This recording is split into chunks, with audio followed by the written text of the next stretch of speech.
Hello dear students, कैसे हो आप सब? बढ़िया। तो चलिए आज अब हम लोग पढ़ेंगे एम्पियर के परिपथीय नियम का अनुप्रयोग, है ना। एम्पियर का जो परिपथीय नियम है वो हमने पिछले वीडियो में बताया डिटेल में, उसको जरूर देख लीजिएगा। एक बार फिर से रिवाइज करा दे रहे हैं, ध्यान से सुनिए। क्या है कि किसी बंद परिपथ की सीमा के अनुदिश जो चुंबकीय क्षेत्र होता है इसका रेखीय समाकलन, क्या चुंबकीय क्षेत्र का रेखीय समाकलन उसमें बहने वाली कुल धारा का म्यू नॉट गुना होता है। ठीक है, चुंबकीय क्षेत्र का रेखीय समाकलन उसमें बहने वाली कुल धारा का म्यू नॉट गुना होता है। ये तो भैया नियम है। अब इस नियम की सहायता से हमको निकालना अनंत लंबाई के सीधे धारावाही तार के कारण चुंबकीय क्षेत्र तीव्रता। तो इसके लिए हमको ये मानना पड़ेगा, क्या, ध्यान से सुनिए। यक्स वाई एक चालक तार है, यहाँ मान लेंगे कि यक्स वाई क्या है, एक चालक तार है। अब इसमें धारा आई एम्पियर की प्रवाहित हो रही है, ले लो आई एम्पियर की धारा इसमें प्रवाहित हो रही है। अब ध्यान से सुनिएगा, आई एम्पियर की धारा यदि प्रवाहित हो रही तो इसके चारों तरफ चुंबकीय क्षेत्र उत्पन्न होगा। अब चुंबकीय क्षेत्र जो उत्पन्न होगा उसकी दिशा किस नियम से ज्ञात करते हैं? दाएं हाथ के थंब रूल से, अंगूठे के नियम से। तो अब यहाँ पे भैया ना एक काम करेंगे, हम इस तार के चारों तरफ आर त्रिज्या का वृत्तीय पथ खींचेंगे, ध्यान दीजिएगा। और ये केंद्र कहाँ होगा? इसी वृत्त पर। ठीक है, क्या करेंगे, आर त्रिज्या का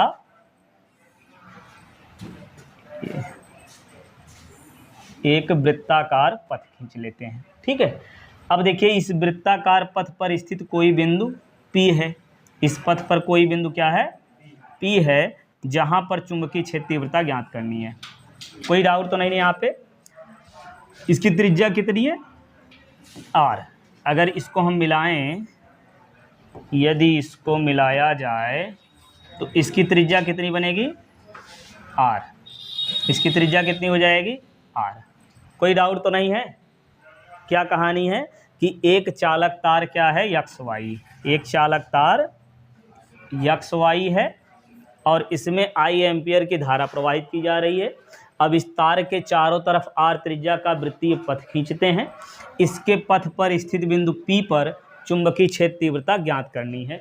कहाँ से कैसे ज्ञात करनी है? एम्पियर के परिपथीय नियम से। अब देखिए यहाँ जो चुंबकीय क्षेत्र है इसकी दिशा कैसे पता चलेगी?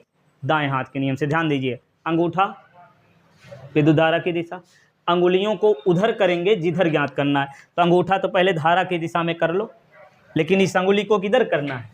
इधर देखिए, इधर इधर अंगुली को उधर करिए जिधर ज्ञात करना। तो हमको यहाँ ज्ञात करना ना, तो इस अंगुली को हमको इधर करना पड़ेगा और धारा किधर? ऊपर।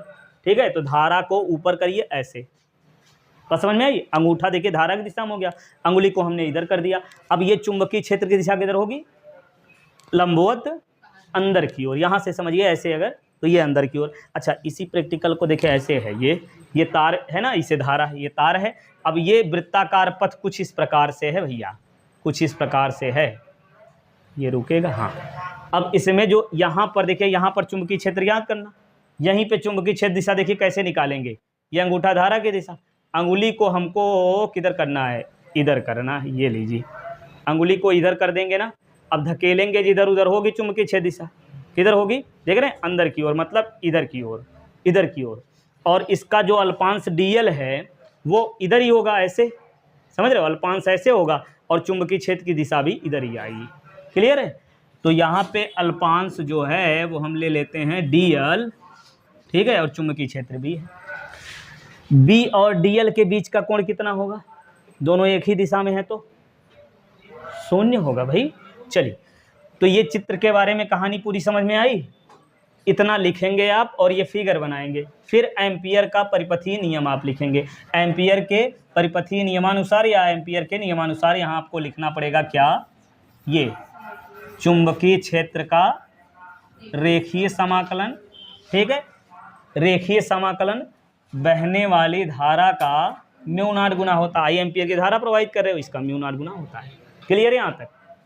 अब देखिए यहाँ से लिखोगे B dl cos थीटा, और यहाँ पे B व dl के बीच का कोण कितना है? 0। B व dl दोनों क्या हैं? एक ही दिशा में हैं,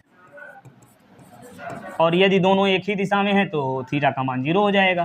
तो यहाँ हम लिखेंगे, क्या लिखेंगे, बी डी एल कॉस 0, और कॉस 0 का मान कितना हो जाएगा भाई, बी डी एल और कॉस 0 का मान 1 होता है। अच्छा, ये बराबर म्यू नॉट आई भी लिखते रहिए,